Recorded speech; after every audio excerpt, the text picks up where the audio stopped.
Bonsoir à tous, très heureux de vous retrouver pour un live du jeudi en compagnie de Pablo Vera, cofondateur de Angle, un protocole de défi spécialisé dans l'émission d'un stablecoin euro. Et voilà, et il y a eu une actualité chaude en ce moment parce que le collatéral était positionné en partie sur l'heure. Qui a connu des mouvements difficiles, mais on s'oriente vers un happy ending, donc je suis assez content. Je pense que le timing est pas mal.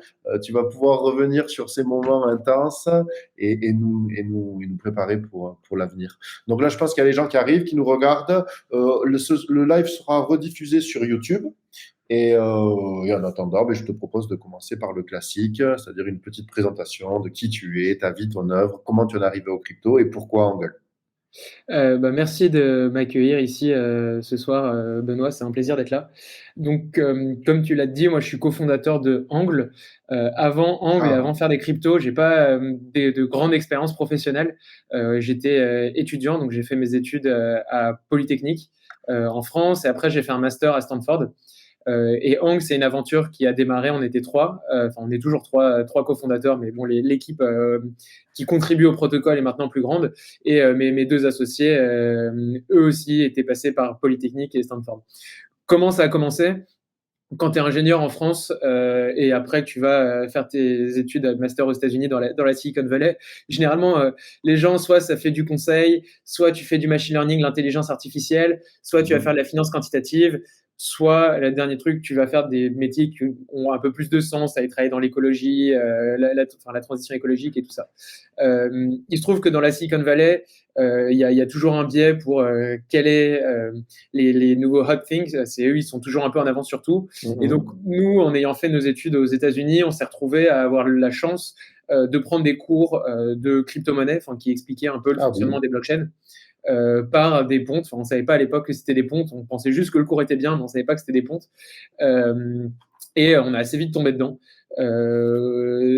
C'est un domaine qui est à l'intersection un peu quand on est ingénieur des maths, de l'informatique, de l'économie. C'était tous des domaines que j'avais un peu touché pendant mes études. Et fin Et c'est 2020, rebelle je aussi. pose. Pardon? Et c'est rebelle aussi. Et c'est rebelle. Moi, je suis moins rebelle dans l'approche. On aura le temps, Oh, d'y revenir. Je suis un peu plus cartésien, un peu moins contre le système.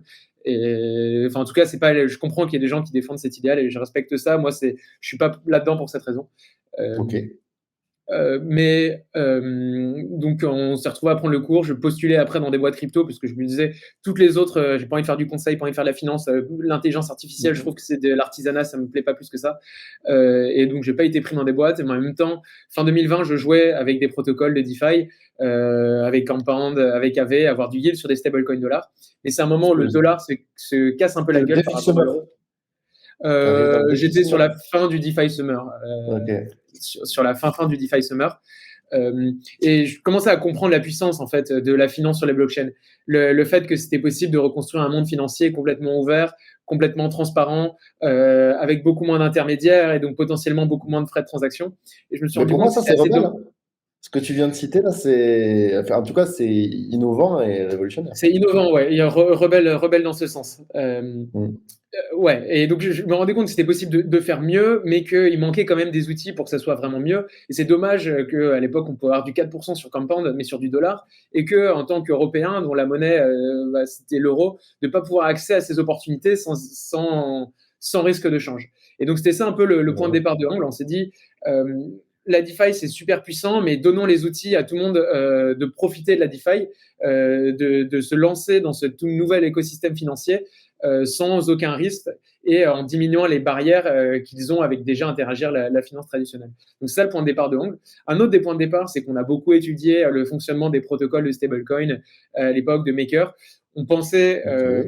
réussir à faire un peu mieux que ce qui existait, c'est-à-dire que, enfin, pas faire du genre Maker, c'était un peu un 0 to 1, c'est-à-dire qu'ils ont montré que c'était possible de faire des stablecoins Oui, oui, c'est vrai. décentralisés, mais c'est comme toute innovation, c'est possible d'itérer par-dessus. Euh, Mhm. et nous, on arrivait en se disant, bah, non seulement on va faire de l'euro, et en plus, on va être en mesure d'itérer et de proposer quelque chose d'un peu plus efficace que ce que fait Maker. Et donc ça nous mène au mois de mars 2021, au moment où on se lance Ok. vraiment. On a la chance assez vite de réussir à lever des fonds. avec des investisseurs américains qu'on avait rencontrés par notre master aux États-Unis. Super. On a eu beaucoup de chance là-dessus. Enfin, en fait, on est passé d'un projet étudiant qu'on faisait encore, on était encore en cours, à Eh bon, oui. on a levé 5 millions et donc maintenant on fait ça vraiment à plein temps. Mais c'est quand même un parcours étudiant élogieux, hein. C'est-à-dire que tu prends Polytechnique et Stanford, je pense que voilà, c'est quand même pas mal. C'est ce qui se fait de mieux. Oui, oui, Bon. oui, oui. Non, mais ça aide. Après, c'est pas parce que tu as fait l'X et Stanford que tu es un bon entrepreneur qui va Ah bien non, gagner ta barre. bien, bien Et c'est pas sûr. parce que t'as pas fait ces études-là que tu peux pas Oui, faire. oui, que tu ne dis pas, à contrario. Mais aux yeux des VC, en tout cas, ça coche des cases qui leur plaisent. Donc, j'espère qu'on va leur prouver qu'ils ont bien fait Mais c'est ce qu'on va voir un d'avoir petit ce peu. biais-là. Mais Ouais. enfin, parce que je ne considère pas encore qu'on soit arrivé. Et je pense qu'on a encore fait que 1% du chemin total que j'espère réussir à faire avec Angle. Mais voilà. Donc, on s'est retrouvé à lever des fonds en mai 2021. Là, on s'est dit, OK, on y va Ok. professionnellement. Et en novembre 2021, protocole audité 3 fois. Le protocole Angle se lance. Donc notre Ouais. premier stablecoin, c'est l'AG Euro, un stablecoin Oui. euro. Et assez vite, ça devient un des plus gros stablecoins euro du marché. Ouais. Donc au max, on a eu 250 millions de TVL. Là, Ok, juste c'est pas avant le mal. hackler, on aura l'occasion d'y revenir. Ouais, L'AG ouais, bien Euro, sûr. ça faisait à peu près 80% du volume de transactions des stablecoins euros. Donc c'était Ouais. pas forcément un stablecoin qui avait une place dominante en TVL, dans le sens où l'euro T de Tether était plus gros. Mais pour tout ce qui était volume, c'était la Géo Ouais. qui Ouais, gagnait. ouais. Mais c'est presque le plus important, hein, le volume, hein. Enfin, c'est Ouais, ça Ah, dépend ce que tu cherches à faire. Est-ce que tu cherches, tu te positionnes en tant que protocole qui cherche à maximiser ton revenu et généralement ton revenu, quand tu regardes Tether, c'est pas un revenu, leur revenu, c'est pas un revenu de volume, c'est un revenu d'actifs sous gestion. oui, Donc oui, à cet oui. égard, tu cherches à maximiser la TVL. Si ton protocole, il est construit pour prendre des frais à chaque fois qu'il y a du volume, bah, dans ce cas-là, ouais, c'est ce que tu maximises. Nous, le design de Angle, il est un peu plus optimisé autour des actifs sous gestion, c'est-à-dire que le protocole gagne plus il a sous gestion et il fait un peu moins d'argent sur le volume. Eh bien, attends, je te propose justement que tu m'expliques ça. Bon, moi, je te fais quelques commentaires, tu sais, parce que je suis là pour animer, hein, mais effectivement, le positionnement, en fait, sur les stablecoins, déjà, c'est un marché qui est énorme. On le voit, il a explosé hein, sur les dernières années. Ouais. Donc, moi, ce que je retiens, c'est que tu as eu une fascination pour la défi. Tu vois, tu as observé, en fait, étudié le cas d'usage des stablecoins à dollars. C'est quand même le gros du marché et c'est là que les premières innovations ont été faites. Et tu t'es dit, voilà, pourquoi pas ramener ça, améliorer ça en se focalisant sur le marché euro, qui effectivement était l'enfant pauvre, hein. C'est-à-dire que c'est une zone où tu as beaucoup d'individus, tu avais pas mal de capitaux et franchement, extrêmement peu de volume et d'options. Donc, Mais ça reste toujours l'enfant pauvre du ouais, domaine. ouais, Enfin, et c'est même vrai. de tous, quoi. Le problème, je ne sais pas si c'en est un, mais c'est qu'en finance décentralisée, même sur les blockchains, généralement, c'est assez souvent la règle du premier arrivé, premier servi. Genre Ok. le Bitcoin, c'est le premier crypto qui arrivait. Ah, puis c'est le plus pur On peut aussi. dire ce qu'on veut. On me l'a déjà reproché de dire ça, mais c'est pas forcément technologiquement celui Non, qui non, repose sur les mécanismes les plus avancés, même si c'est pas ce qu'on attend du Bitcoin comme valeur réserve, etc. c'est ton âme Mais les stablecoins, c'est ton âme d'ingénieur qui parle là. ouais, c'est mon âme d'ingénieur et je sais qu'on peut me le reprocher. Je le perçois comme ça, mais c'est pas là Tu es dans ta qu'est la libre. valeur du Bitcoin. La valeur du Bitcoin, elle est pas là-dedans. Mais si je prends un autre exemple, par exemple, enfin, le stablecoin dollar, l'USDT, c'est le stablecoin dollar le plus utilisé parce que c'est le premier à être arrivé, alors que Oui, oui. c'est fait par Tether qui est pas très transparent et les gens continuent de l'utiliser. Et le marché des cryptos, il s'est construit autour du dollar, qui était le premier arrivé en tant que pair asset, et pas autour de l'euro. Et c'est assez dur de C'est réussir à casser ça. Donc, moi, je ouais. défends bien sûr l'agéro, l'angle au sein du marché du stablecoin euro, mais ce qui Bien m'intéresse sûr. le plus, c'est de faire grossir le marché du stablecoin euro et après, bien sûr, le marché des stablecoins en général. Ouais, mais c'est vrai, hein, c'est le poids des habitudes hein, que tu décris. L'homme est un animal d'habitude, et donc c'est sûr que c'est très difficile de casser des habitudes. J'en suis l'exemple, tu sais, moi j'utilise des vieux wallets, enfin, je vais pas Ouais, mais moi aussi, toujours. je suis toujours sur MetaMask, et Voilà, j'y crois bien. exactement, c'est ça que je faisais. Alors j'ai quand même essayé Rabi il y a pas longtemps, tu vois, mais bon, Ouais, c'est voilà, bien. ça prend du temps. Et moi, ce sur quoi je serais curieux, c'est je suppose que par exemple, tu as un marché cible, en tout cas, ça pourrait être le Forex.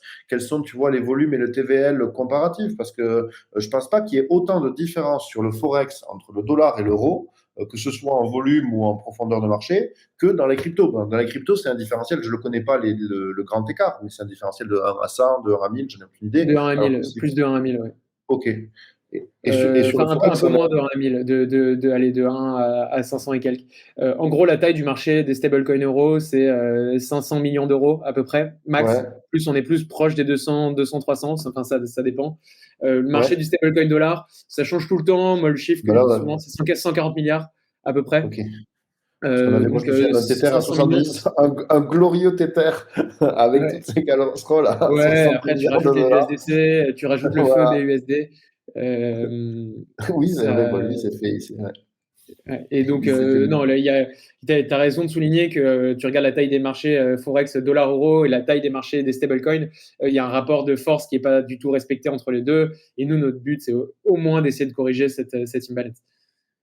Alors, je vois qu'il y a des questions dans le chat, donc on va. C'est pas forcément dans cet ordre que j'avais prévu, mais c'est la force. On reviendra sur la force et les faiblesses de certains stablecoins. Donc là, c'était par exemple le fait d'être basé sur des assets offshore. Est-ce que, en fait, finalement, ne pas être si compliant que ça, parce qu'il y a un risque juridique qui est quand même assez important. Et je remarque moi que les gens qui ont des actifs vraiment aux US sont quand même à la merci d'une réglementation que je trouve hostile des fois.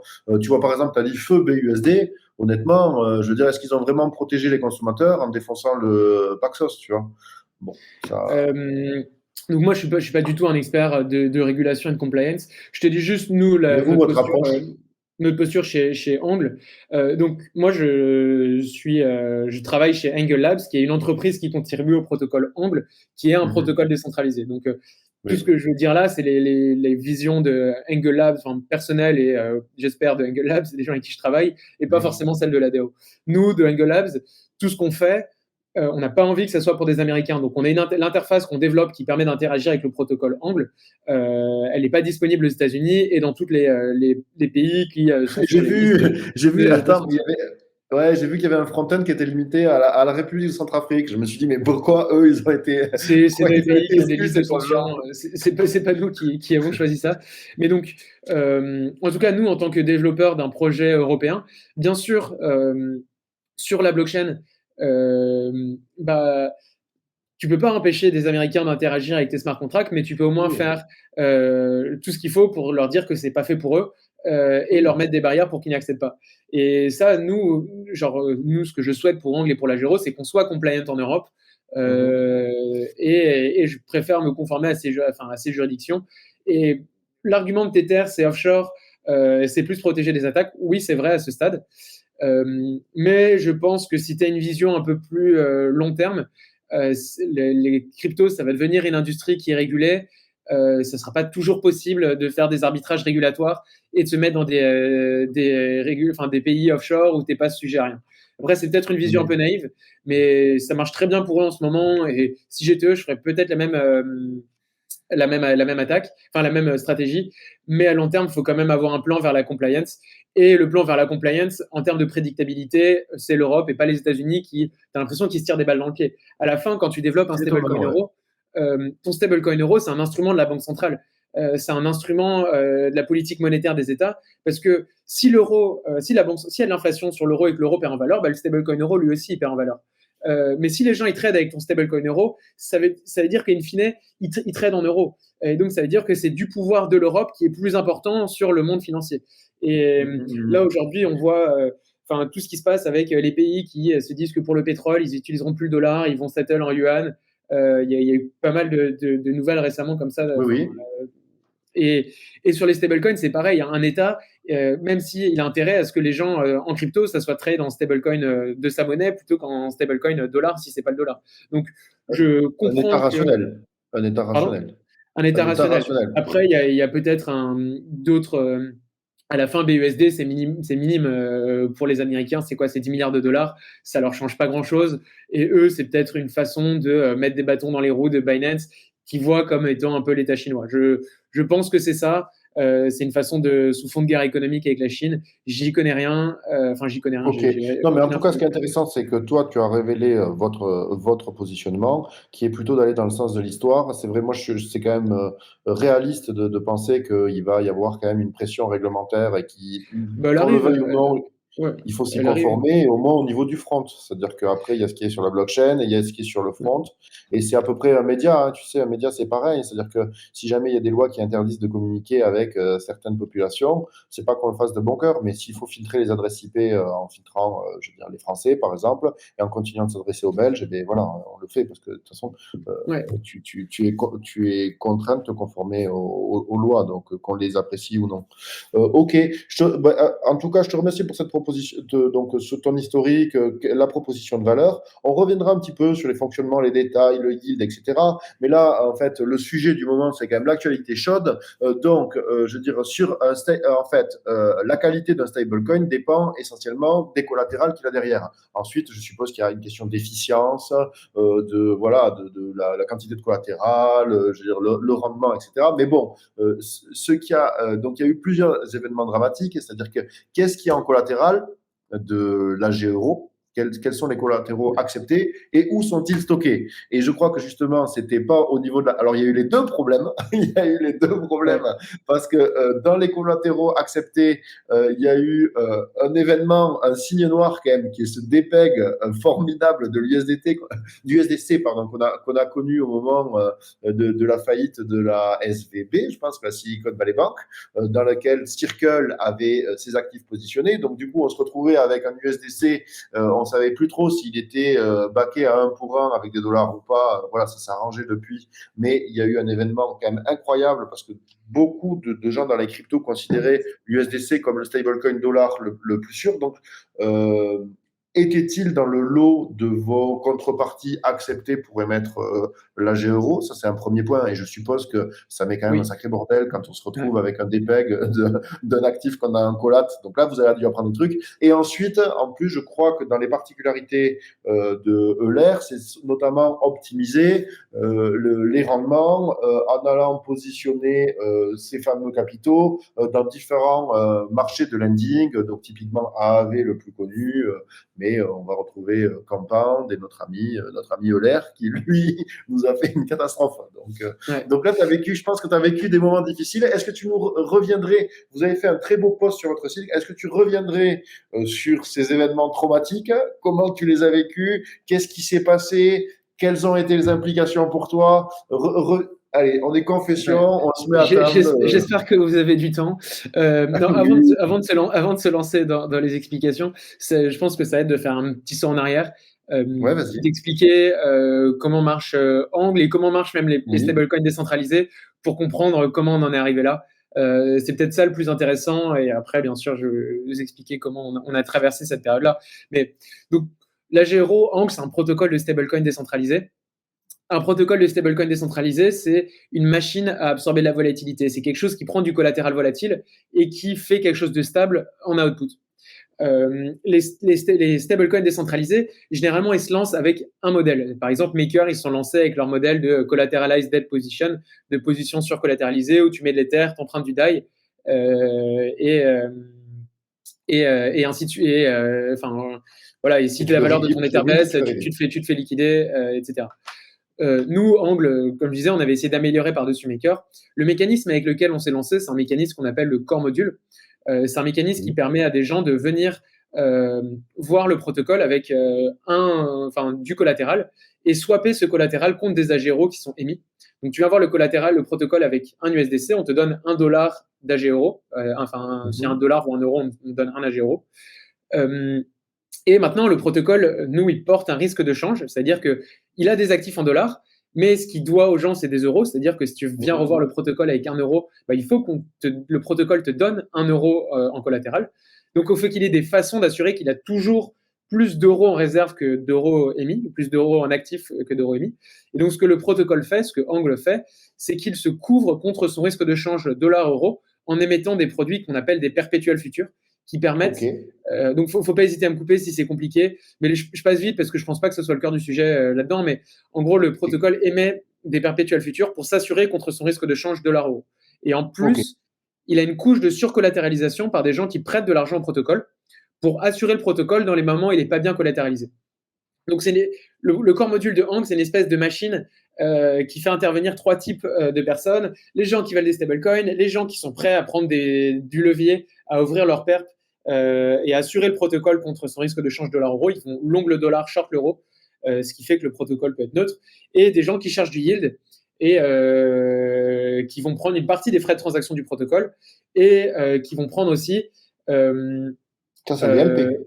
Ça, c'est les standards liquidity provider. Et le protocole Hank, du coup, il fonctionne. C'est un protocole de stablecoin, mais il investit aussi ses réserves dans des stratégies de yield, Compound, AV, Euler, pour payer ses LP et pour lui aussi le protocole dégager un revenu. Donc, ça, nous, le protocole s'est lancé comme ça. Et donc, ce que je voulais dire aussi, c'est qu'un protocole de stablecoin, c'est plusieurs mécanismes mis bout à bout. Chez Hank, il y avait ce core module, donc qui a marché avec des USDC en réserve, DAI, Frax, comme collatéraux principal. Il y a toujours... Pardon ? De l'Ether aussi, peut-être ? L'Ether, mais avec des paramètres assez dissuasifs, ce qui fait que c'était quasiment pour rien dans toutes les missions au total.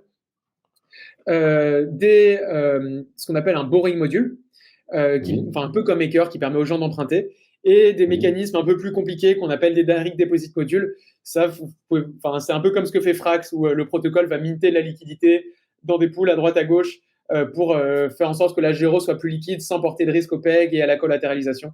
C'est des trucs qui assez souvent sont mal compris, mais c'est standard, tous les protocoles de stablecoin font ça. Donc, le protocole Hank, il se retrouvait, c'était surtout le core module, au moment du hack. L'innovation, c'est le core module. L'innovation, c'est le core module. Après, sur le borrowing module, je pense que c'est la technologie de borrowing la plus avancée que tu puisses avoir. Ça, on aime l'entendre.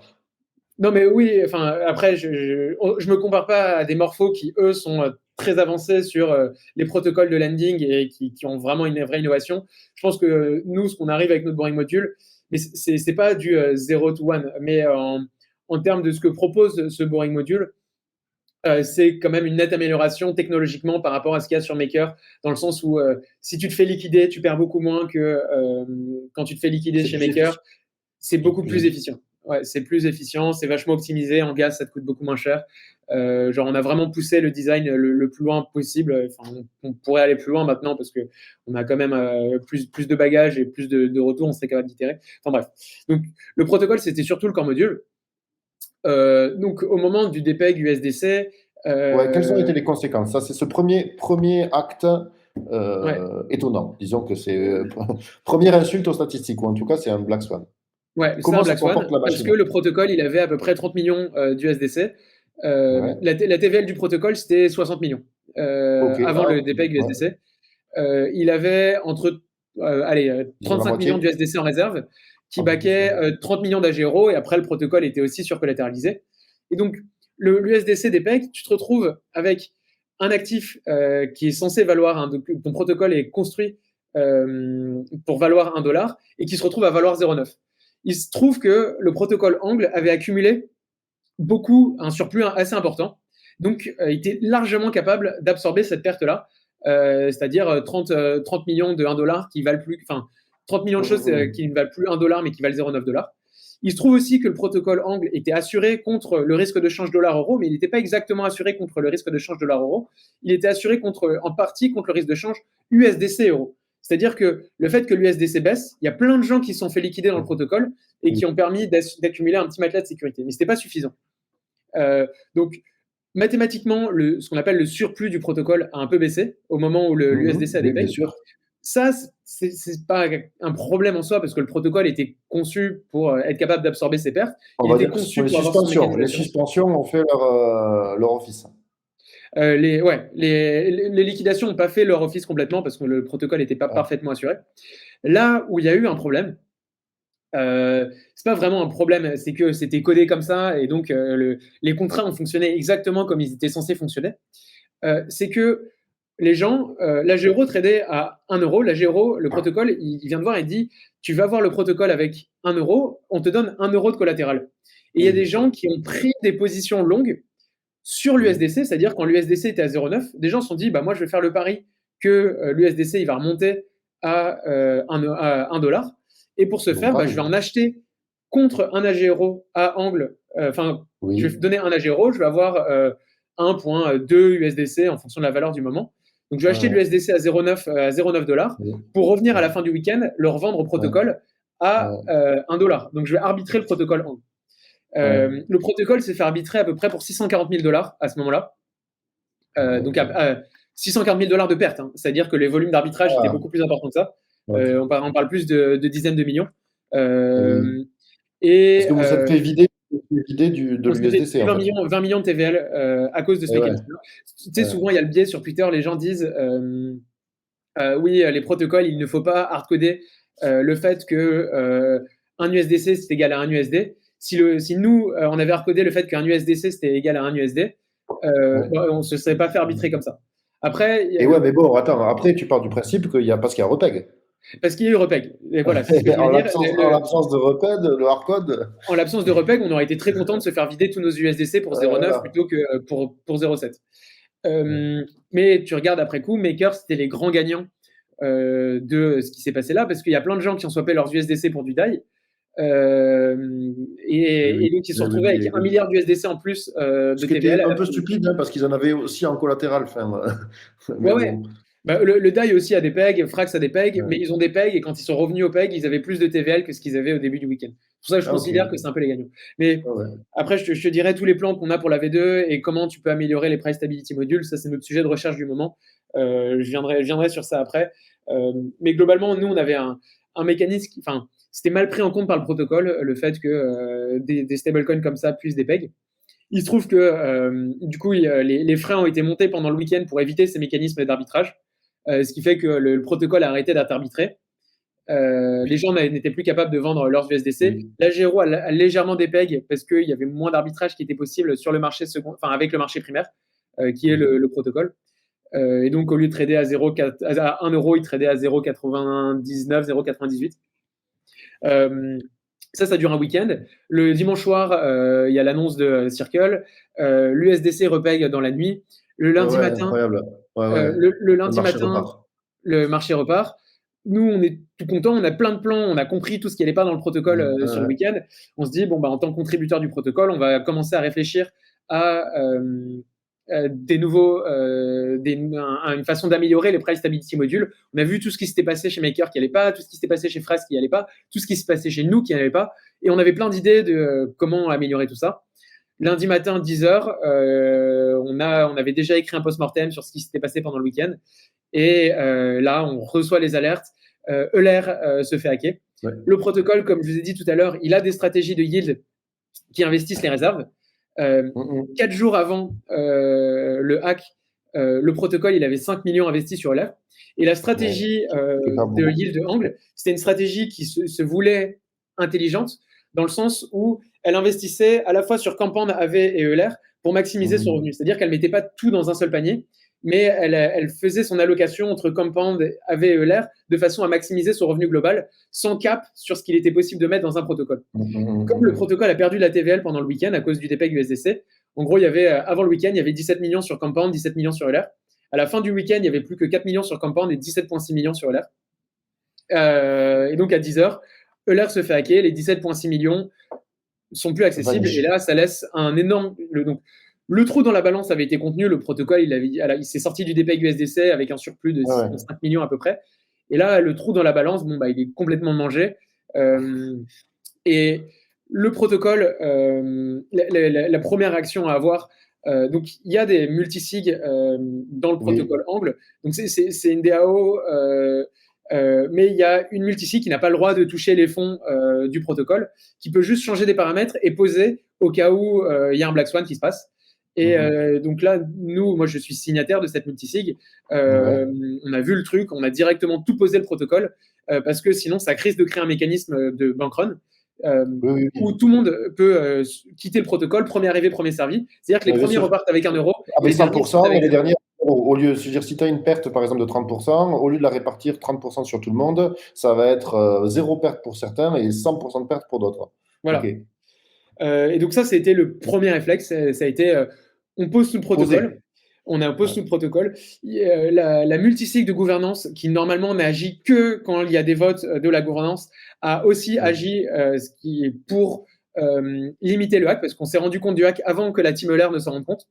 Oui, oui, Et le vous avez protocole tous, avait je crois, aussi. j'ai regardé à ce propos, je te coupe, mais vous avez fait un merveilleux article de post-mortem sur le blog. J'invite tout le monde à le regarder, hein. Ça revient sur l'enchaînement Ouais, des événements. Ouais. ouais, bah, c'était assez sport, mais en gros, on a vu le hack avant l'air. Le hack était toujours en train d'avoir lieu, parce que ça s'est pas fait en une transaction, ça s'est fait en 3-4. Ouais. Et le protocole avait mis des AGRO sur l'air, de par ces Direct Deposit Modules que Ouais, ouais, j'évoquais ouais, plus ouais. tôt. Et du coup, les AGRO, on les a burnés euh, Oui. pour ne Pas pas se les faire voler par le hacker. Ah, vous avez réussi à minimiser quand même. La perte aurait pu être pire. La perte aurait pu être pire. La perte aurait pu être pire, ouais. Ouais. Ok. Et aussi le fait de, ouais. Et aussi, vous avez empêché les détenteurs de AG Euro de les réclamer contre du collat. Bah, Vous ça, avez c'est en posé, posant le protocole, ouais, imposé le c'est assez simple système à et faire. vous avez burn les. Ok. Ouais. Donc ça, c'est grosse situation de crise. Donc, alors bon, je reviens un petit peu sur le trade-off. Effectivement, c'est pas un black swan, ça serait plutôt un stress test, le C'était un dépeg bon de. stress test et qui a Ouais. montré qu'on n'était pas bien prêt pour ce genre d'event. Mais comme Maker, comme aucun protocole décentralisé, n'était vraiment prêt à ce Black Swan USDC. Donc du coup, ben là, vous êtes. Et alors, attends, quand même, bon, donc on a tout le monde a peur, là, on en est là. Alors, moi, je vais quand même un peu tuer le suspense, mais quand même, alors, on est quoi? On est le 6 avril, et là, quand même, il y a eu des bonnes nouvelles dans le sens où, a priori, je veux dire, le hacker, donc, tu nous diras si tu en sais un peu plus de ses raisons. Je suppose qu'il a été démasqué, qu'on a connu son identité, que la proposition a été faite de lui rendre, qu'il rende les sous ou qu'il aille en prison, je suppose. Enfin, je ne sais pas quelles sont. Si tu as plus d'infos à ce niveau-là, Ouais. je serais quand même curieux de savoir comment l'investigation a marché. Et là, a priori, on s'oriente en tout cas vers une résolution de crise et qui est beaucoup plus heureuse que le. Parce qu'il y a quand même des protocoles où des fois, il y a un hacker, il prend la caisse, il se barre Ah, et c'est ça fini. arrive jamais. Là, c'est un hack à 200 Ouais, millions et le hacker a quasiment tout rendu. Donc, on a eu une grosse malchance de se faire que Euler se fasse hacker. C'était une team qui ouais. avait été un protocole qui avait été audité 8 fois au moins, qui avait une excellente réputation. Euh, donc oui, les hacks, ça arrive en crypto. Il faut Mais se celui-là, il est préparer à lourd se quand faire même. hacker. 200 millions, ça reste gros. Ça arrive en crypto, 200 mais millions, 200 ça millions, reste un des plus gros hacks, ouais. mais c'est encore plus rare que Ah ça oui. arrive. Mais le remboursement des hacks à 200 millions, ça n'arrive jamais. Donc là, on a été vraiment chanceux. Ouais. Et Et alors, attends, tu nous en dirais un peu plus? Donc, comment ça a marché? Vous avez participé aux investigations? Comment, qu'est-ce qui s'est passé? euh, on a essayé de participer aux investigations. Après, tu n'as Ouais. pas tous les éléments en main, dans le sens où tu es considéré suspect. C'est-à-dire que nous, on a parlé aux autorités qui étaient en train d'enquêter sur le hack. Ouais. Euh, ouais, mais même Bien la sûr, team Euler, il me ils ont disait que raison. Et ils ont raison. C'était peut-être ces enfoirés de Angle c'est qui peut-être. étaient. Mais même Euler, il me disait que le FBI considérait aussi qu'ils étaient potentiellement suspects, mais c'est legit. Après, Quand- l'insider, souvent, c'est un classique. Hein, donc, comment, je sais pas, comment Ouais, ça s'appelle ça? c'est vrai, c'est un classique, c'est un classique. Donc nous, enfin moi j'ai eu, bon après coup c'est marrant d'en rire, mais j'ai interagi avec le FBI, avec le Department of Justice des États-Unis.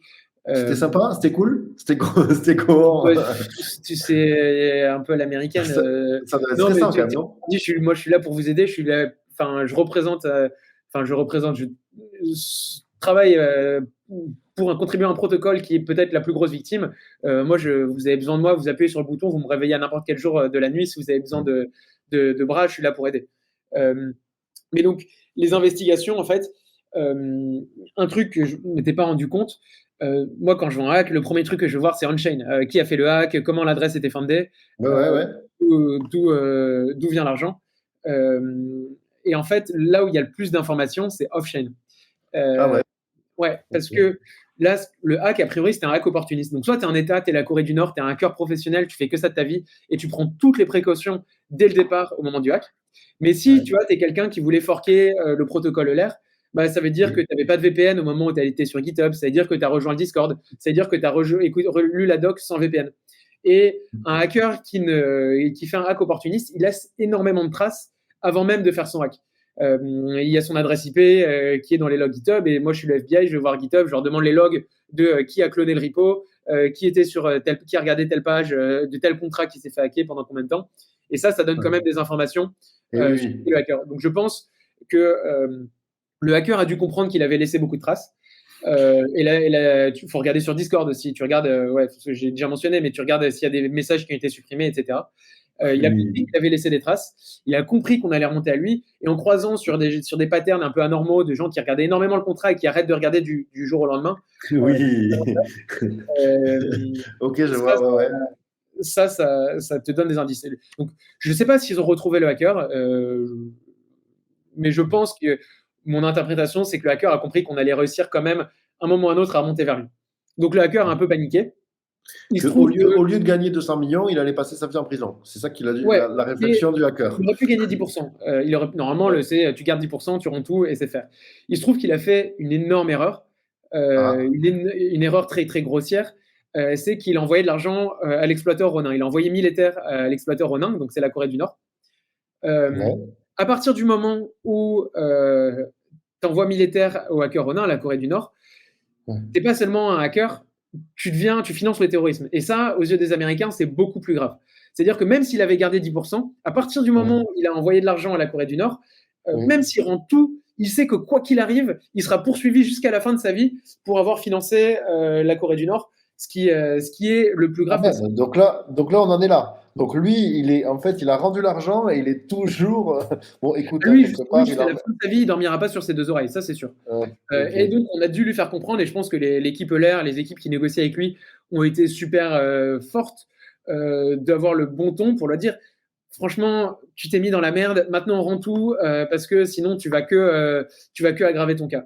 Et je Mhm. pense que les négociations ont été faites avec brio euh, pour réussir à recouvrer l'argent.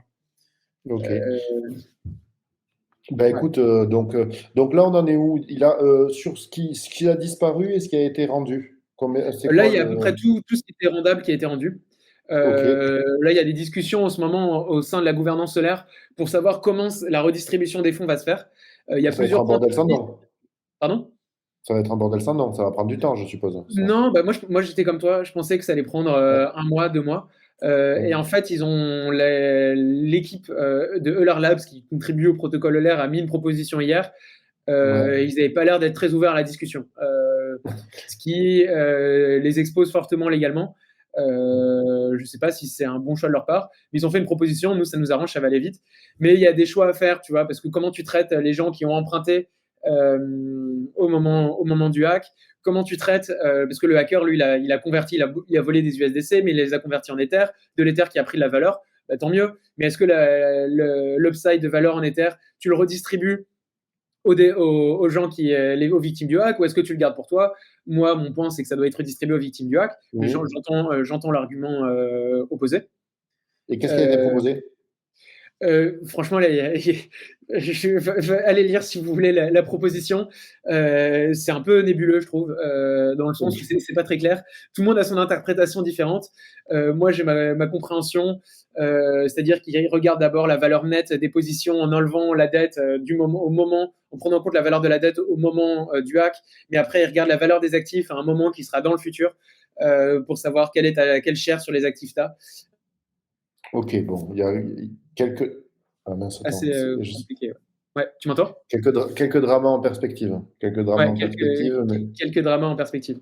Ok. Mais Et du point de vue de angle, du point de vue donc de du point angle, de vue de Angle, une fois que le protocole s'est fait hacker, une fois que le protocole a été posé, que plus personne ne peut arbitrer le protocole d'une façon ou d'une autre, nous, notre responsabilité, c'est quoi?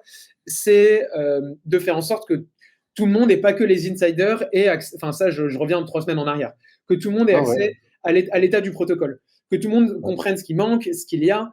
Et donc nous, ce qu'on a fait, c'est que genre dès qu'on a fini de tout poser, on s'est dit bon bah on a un On devoir compte, de transparence. on compte et La on donnée est communique. transparence de toute façon sur la blockchain, mais rendons-la accessible pour les gens qui n'ont pas ces capacités de lecture. Donc on a Ouais. préparé un document pour expliquer ce qu'il y avait dans le protocole, à quel endroit, etc. Quel était le trou dans la balance si aucun fonds des fonds du hack ne devait être couvré. Il se trouve Le trou que était gros, non? Dans le worst case, c'était quoi? 10,6 millions. Ouais. Sur? Ce qui, sur le protocole a perdu 17,6, mais comme il y avait 7 de RAB, Ok, sur donc 10. 45 millions de TVL à peu près au moment du hack. Ok, un peu 40, moins de 25. un peu moins de 25% de haircut, mais Ouais. ça s'orientait dans le worst case, c'était un haircut entre 20 et 25, quoi. Mais du coup, un autre truc, c'est qu'il y a différents stakeholders dans le protocole. Il y a les gens qui émettent de Ouais, la GRO, il y a les liquidity providers, il y a ce qu'on appelle oui. les hedging agents. Et du coup, nous, on a fait en sorte que, enfin, il y a eu pas mal de discussions et c'était super intéressant. Moi, j'ai bien aimé ce moment-là dans la DAO Angle, où beaucoup de gens ont discuté sur est-ce qu'il y a des gens qui sont censés être seniors sur d'autres, est-ce qu'il y en a qui doivent prendre un haircut plus important que d'autres au moment de la redistribution des fonds. Et donc, avant même que ces discussions, elles ont commencé avant même que De, il y ait de les fonds connaître qui soient recouvrés. l'histoire. Euh, la seniorité de la GRO a été votée par la gouvernance. Et donc Qu'est-ce ça que ça donnait quand même signifie ça? Parce que qu'est-ce que ça signifie la seniorité de ça signifie l'euro? que si le protocole doit rouvrir, Mhm. euh, toutes les réserves du protocole doivent aller d'abord pour des AGERO si possible. Tu vois, genre, là, il y avait plus de réserves que de valeurs d'AGERO en circulation. C'est-à-dire qu'on aurait pu défendre le PEG de l'AGERO, donc la Ok. stabilité de l'AGERO, en utilisant le collatéral en réserve. C'est-à-dire qu'un détenteur Disons que d'AGERO, en fait, la question, c'est qui encaisse la perte, en fait. Mais c'est pareil dans voilà, une procédure de faillite c'est classique, un exactement pareil dans créancier une qui redonne procédure de faillite. à faire, Il y a un je crois que waterfall c'est qui est les... décidé. Ouais. Voilà. Donc nous, on avait notre interprétation parce qu'il y avait des choses dans la documentation qui indiquaient que la seniorité, ça devait être la GERO, enfin, dans le sens de la documentation. Je trouve que la réalité de la documentation, ce n'était pas exactement la réalité des smart contracts, et c'est pour ça que ça a été nécessaire de faire un vote, et là maintenant, ça a été décidé que ça serait le cas. Et donc, sans même recouvrement des fonds par EULR, ça aurait été possible de maintenir la stabilité de la GERO. Ok.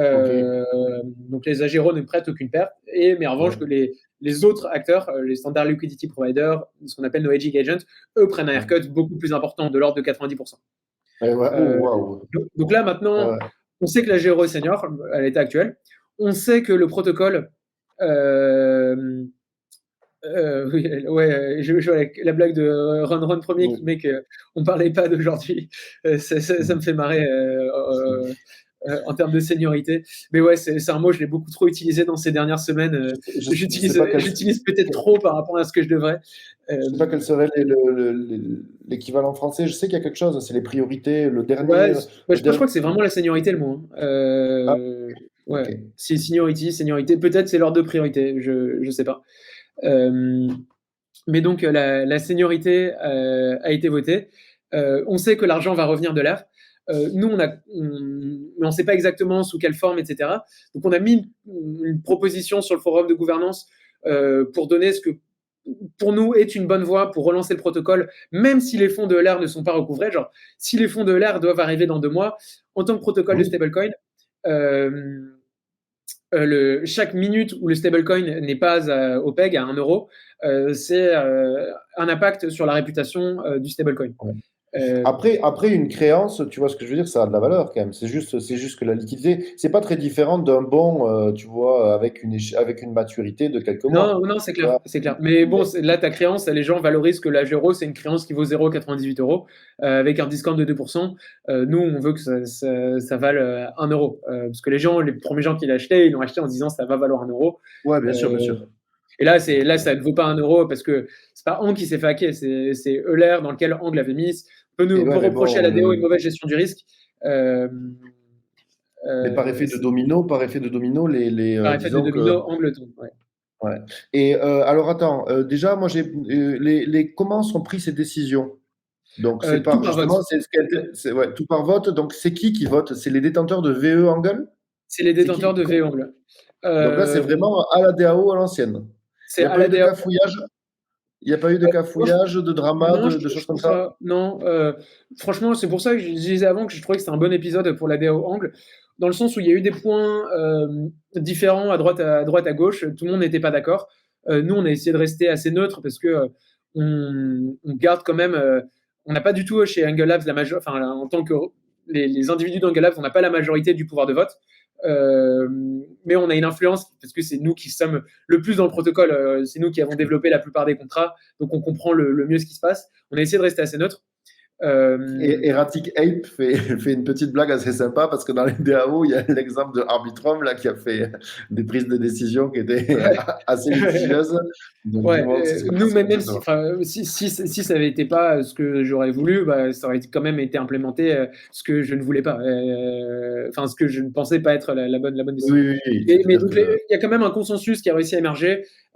Franchement, il y a des gens qui ont réussi à mettre leur intérêt financier de côté pour.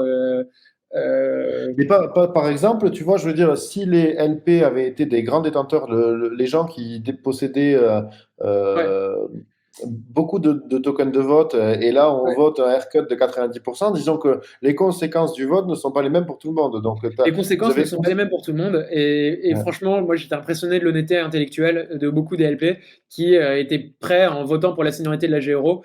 Après le moment où le vote a eu lieu, il y avait déjà des bonnes nouvelles sur le repaiement, donc ouais. tu votais pas avec les éléments en tête. Euh, mais ouais, il y a eu beaucoup d'honnêteté intellectuelle et il se trouve que bon, les plus gros détenteurs, c'était quand même les AGRO. Et après, les LP, globalement, si l'AGRO était voté senior, la voie pour que le protocole continue était quand même plus évidente que si l'AGRO n'était pas senior. Et donc, les LP, ils mettaient en balance le haircut qu'ils allaient prendre sur leur LP, mais aussi sur l'angle qui n'allait pas, Ouais. enfin, peut-être valoir plus rien si l'AGRO n'était pas considéré comme senior. Donc, il y avait ça aussi qui rentrait dans la balance. Ok, et c'était tout le monde a voté? C'est-à-dire quel était le taux de vote? Ça a été suivi? Ça a été. Il y a des petites subtilités dans la gouvernance avec, tu sais, il y a des liquid lockers sur la gouvernance angle avec StakeDAO qui a Non. beaucoup de VE angle. Et donc, StakeDAO, il vote en fonction de ce que font les SD angles Oui, sur Snapshot.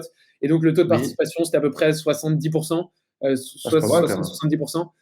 Mais non, enfin, c'est assez standard parce qu'il y a toujours beaucoup de votes avec le jeu des liquid lockers et tout sur. Mais Ok, ouais, ok.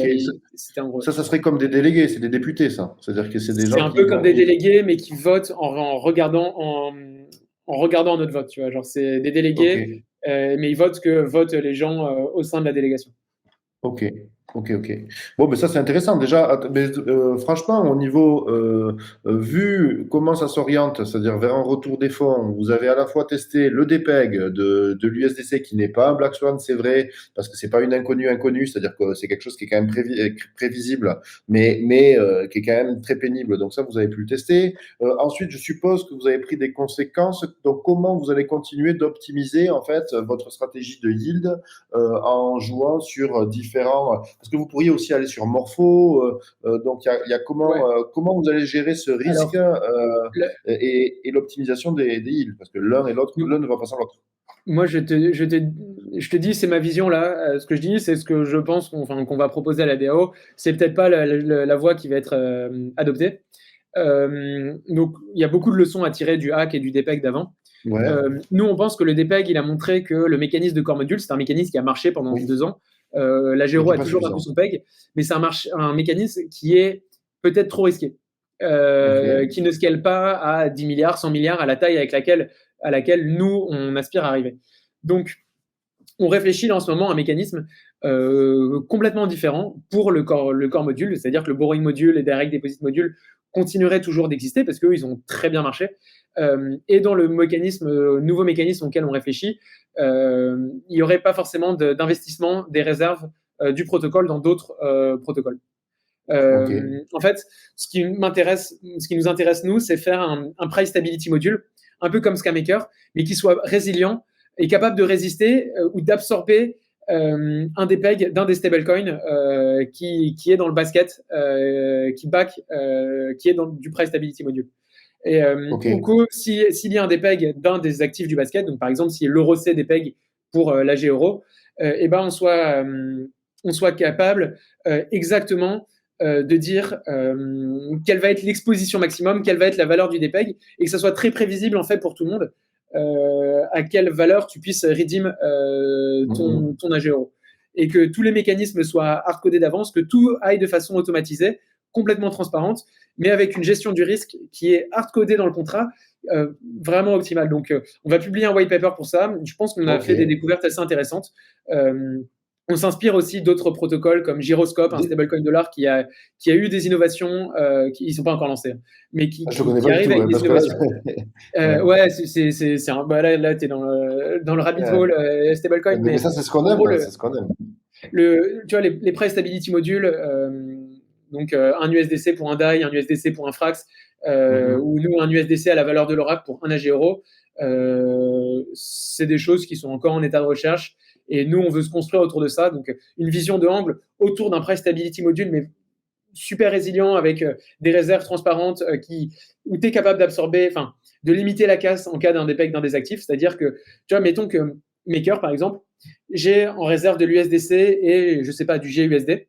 Si l'USDC dépeg, le trade, c'est quoi? C'est je vends mes USDC contre du DAI et mon DAI, après, je le récupère contre mes USDC à 0,9 dollars, je les vends contre du DAI Oui, et oui, contre mon DAI, je récupère du GUSD. Et donc, je me oui, retrouve, le DAI, si tu gères mal tes réserves, tu peux te retrouver oui, exposé uniquement à l'USDC, donc à l'actif qui est en train de oui, dépeg, et pas au oui, GUSD qui est l'actif fort qui, lui, n'est pas en train de dépeg.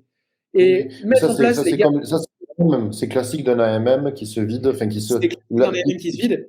Et Ouais. donc, il faut réussir un peu à contrer cette dynamique d'AMM, à mettre en place ce qu'on appelle des circuits de breakers, des choses qui, en cas de dépeg, sont capables d'empêcher que toutes tes réserves se retrouvent swappées vers l'actif le plus faible. Ouais. Et ça, c'est l'essence de la recherche qu'on est en train de faire en ce moment. On a des Ok. résultats dont on est Alors, très content. je vais faire un petit saut sur qui fera plaisir à le trade-off, qui a l'air d'être fan de l'equity. Et Ouais. finalement, ça serait pas plus simple d'avoir un phénomène, un système similaire, c'est-à-dire par exemple d'avoir que de l'Ether? Ou alors Ouais, l'inconvénient de ça l'Ether? marcherait. Le mécanisme equity marcherait très bien.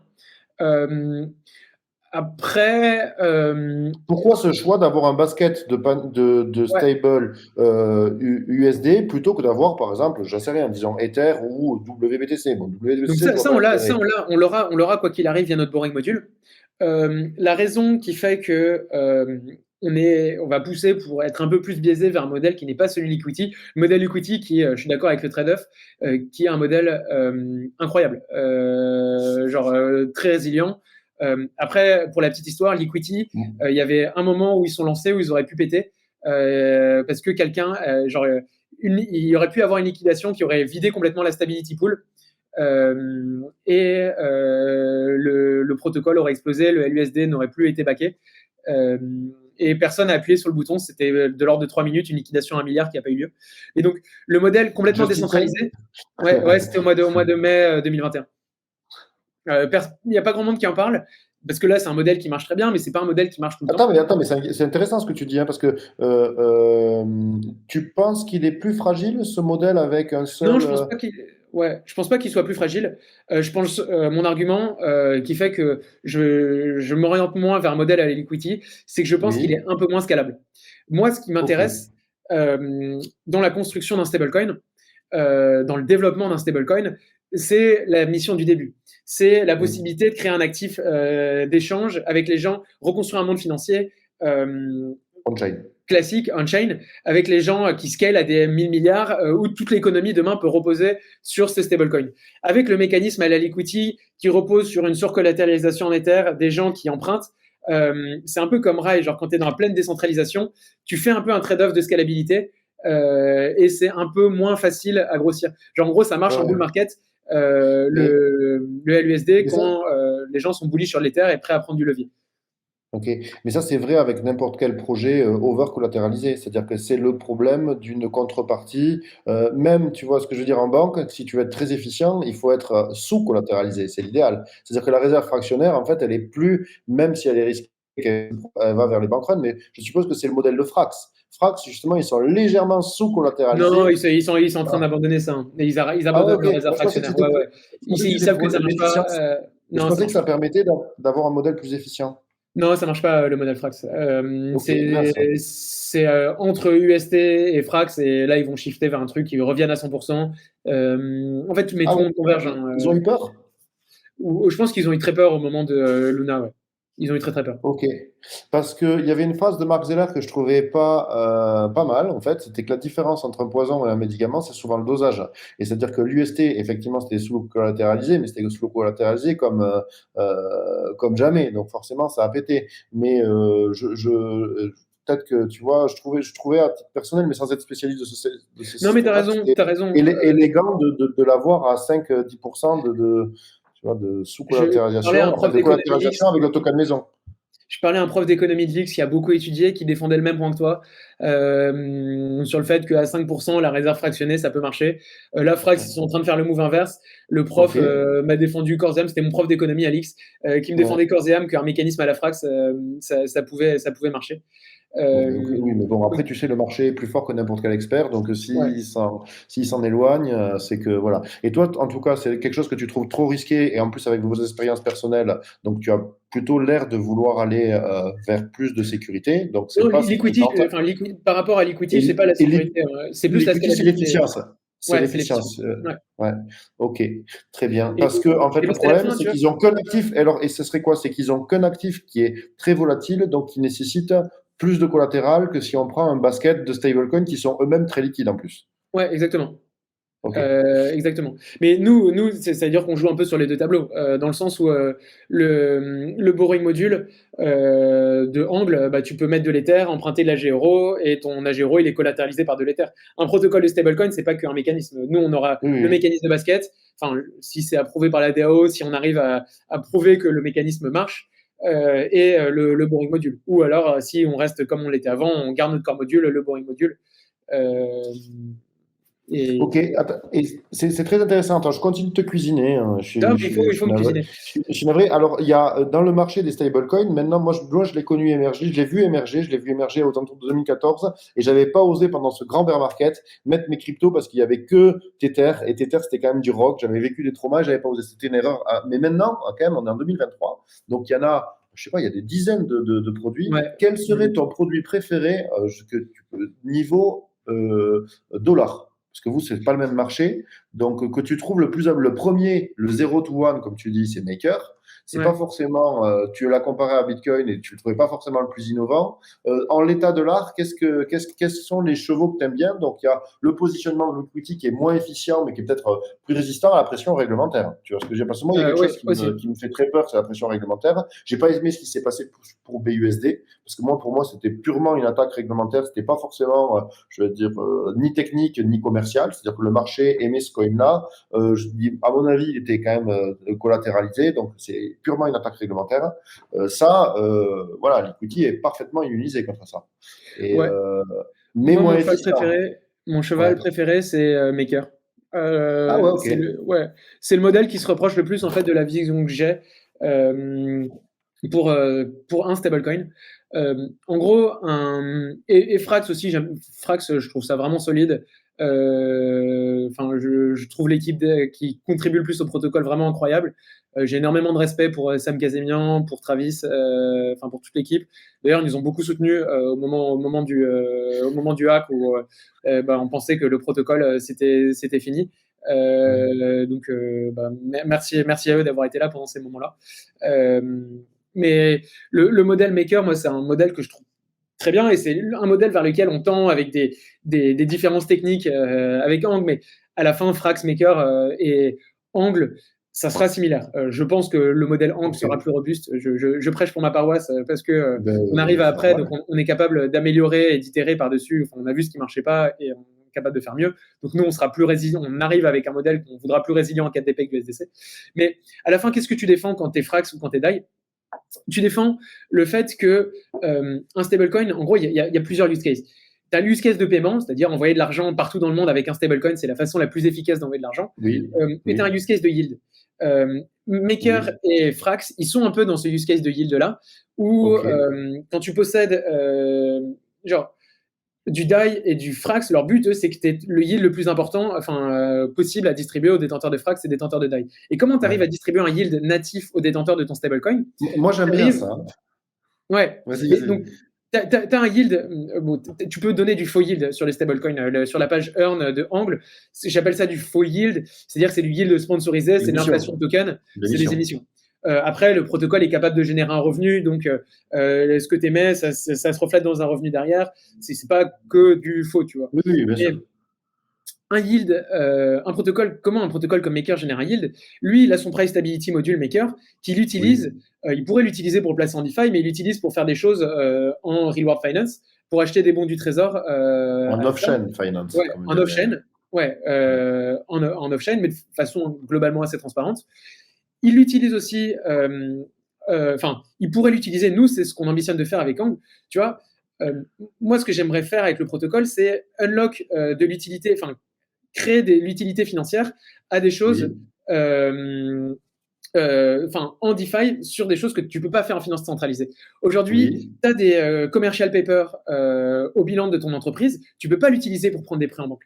Mais en DeFi, tu peux faire ça de façon transparente et sans faire de compromission au niveau du risque.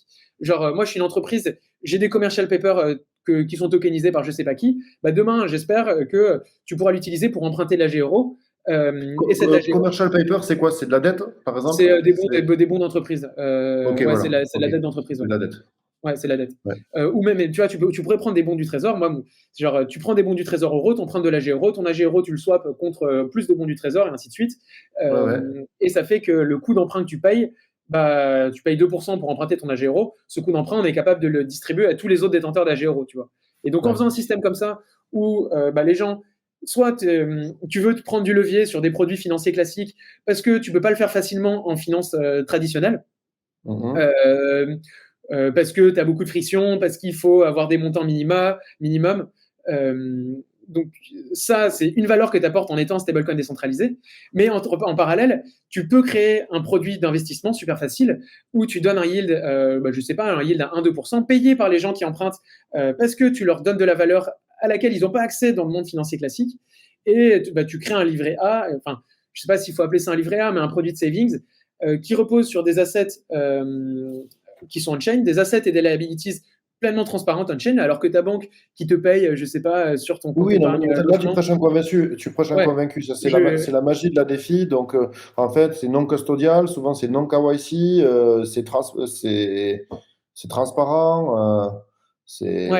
Et donc, tu arrives à reconstruire un livret A complètement transparent grâce à ton infrastructure de stablecoin qui te permet de mettre en connexion des gens qui veulent emprunter avec des gens qui veulent du yield et sans porter de risque structurel sur la stabilité du coin, quoi. Donc, tu crées une infrastructure qui ressemble un peu à un système bancaire, mais construit de façon un peu plus efficace. En tout cas, ça, pour moi, Maker a cette vision. C'est un peu la vision de Frax aussi, c'est-à-dire que d'avoir un marché de lending, d'avoir un marché de stablecoin, l'un nourrissant l'autre, et d'avoir un marché de swap aussi. Et en fait, ils ont ça en plus. Nous, c'est ça notre vision. Donc, moi, je me sens très proche dans l'idée de Frax and Maker. Je vois le trade-off qui mentionne dans les commentaires que Sébastien Derivo est aux manettes sur ce point. Nous, c'est quelqu'un à qui on parle très régulièrement. Et on est aligné sur cette vision-là. Et donc, j'entends les gens qui défendent le système Liquidity, mais faire tel que je pense que ce qui est un bon stablecoin est en ayant un modèle Liquidity, c'est un peu plus compliqué. Je suis pas sûr que... C'est pas le même positionnement, c'est un positionnement différent. C'est pas le même positionnement, voilà. Ok. Donc, mais là, de toute façon, tu as annoncé plus ou moins en fait l'avenir, c'est quoi? De toute façon, c'est de retourner au PEG vos priorités le plus possible et ensuite s'orienter vers une V2 avec donc un mécanisme de stabilité différent, je veux dire une gestion du risque différente, tirer les enseignements de. Et quand est-ce que ça va être mis en marche? Donc ça dépend de Euler, de la gouvernance Angle, de Euler, parce que en fonction de si le protocole Angle reçoit les fonds assez vite, la remise en marche sera différente de si les fonds ne sont pas reçus, s'ils mettent 2 mois à arriver. Les actions à prendre seront un peu différentes. Dans l'idée que quand même, il faudrait que ça soit relancé le plus vite possible pour remettre le stablecoin au PEG et que ça soit l'histoire ancienne. Mais quoi qu'il arrive, tu l'as mentionné, il y a quand même si le protocole, c'est pas le protocole Angle qui s'est fait hacker, il y a un dommage réputationnel qui est assez important. Et nous, le plus crucial pour nous, c'est de mettre le protocole dans un état qui soit résilient, stable, et de montrer que les leçons ont été tirées et que ça repart sur des bases légèrement, différente, avec une gestion du risque améliorée. Ouais, avec tout fait en mieux, quoi. Et je pense que on s'est déjà mis sur les bons rails. Après, c'est la Ouais. communauté et les acteurs extérieurs qui intégreront la Géro, qui nous diront leur perception s'ils pensent que le protocole va dans la bonne direction. Mais en tout cas, on a eu des retours plutôt positifs.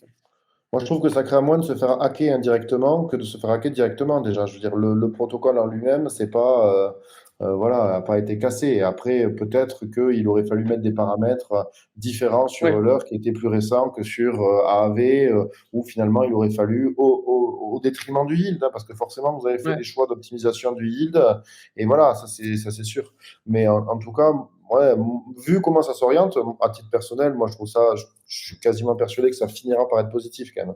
Parce que, Je pense, j'espère. ouais, J'espère. en On ne tout cas, sait pas, ça se trouve, je pense que le moment où le protocole rouvre, il y a 10, 15, 20 millions de TVL qui vont s'en aller, mais ça ne nous empêchera pas de continuer à travailler pour inventer des nouveaux modèles et des façons plus efficaces de construire des stablecoins. Enfin, moi, j'ai jamais eu aussi faim en fait que maintenant. ah ben oui, oui, bah là, ouais, ouais. Mais franchement, bravo, hein, parce que vous avez bien réagi. C'est une situation, franchement, de stress qui doit être incroyable. Donc, non, non, Mais félicitations. on fanfaronne pas non plus. Si, Eh si, ben si non, j'avais parce pu que, éviter, si j'avais pu éviter la situation, j'aurais évité. Genre là, on est content que ça se passe bien, on espère s'en relever, mais à choisir, je reviens 3 semaines avant, le vendredi soir à 3 heures du matin, quand je rentre me coucher après être allé boire des bières avec les copains et me réveiller le samedi matin et l'USDC n'a pas des pegs et le lundi, le ELR ne se fait pas hacker. oui, oui, c'est mieux, c'est quand même mieux. Euh, ok. Alors moi, donc il nous reste à peu près 25 minutes, on va dire. C'est le moment où on ouvre un petit peu. Il y a un volet de Angle dont on n'a pas parlé. Moi, ce qui m'intéresse toujours, tu sais, ça c'est mon côté crypto, c'est le token Angle.